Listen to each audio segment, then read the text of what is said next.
What if I told you there's a secret to mastering even what seems impossible?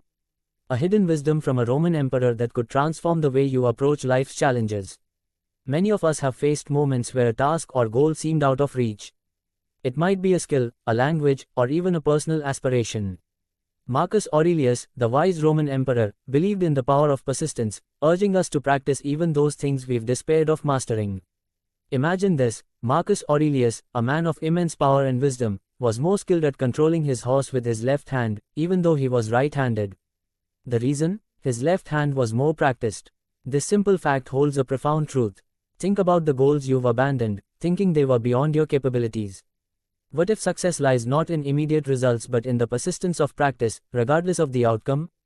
Often, we set arbitrary goals and deadlines, pressuring ourselves to achieve within a specific time frame, only to feel defeated when we fall short.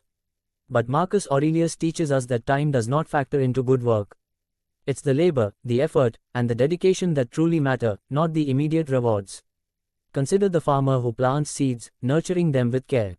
When the day of harvest arrives, a storm may destroy the crops. Has the farmer failed? No. The true success was in the dedication to the task, not in the outcome. The same principle applies to our own lives. When we focus on the process rather than the results, we free ourselves from the disappointment of unmet expectations.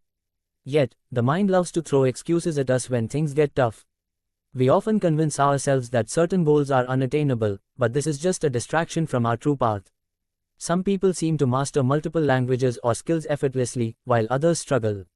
The difference? Those who succeed often do so because they approach learning without the burden of pressure or deadlines. They learn naturally, organically, and with patience. Quiet desperation is when we surrender to defeat, accepting it as our reality. But why should we accept that we'll never reach our aspirations? Here's where the mystery unfolds. Everything you desire, every virtue you seek, is already within your reach. The power to become kinder, more honest, more just, it's all inside you, waiting to be unlocked. The ancients believed that true mastery comes not from external achievements but from internal growth. And this growth is always accessible, if we choose to pursue it. So, take a moment to reflect. Those goals you've set aside, those aspirations you thought were beyond your grasp, it might be time to revisit them. Not for the outcome, but for the love of the journey itself. Remember, the only true defeat is giving up. If this message resonates with you, don't forget to subscribe, like, and share this video. Let's continue exploring these ancient secrets together.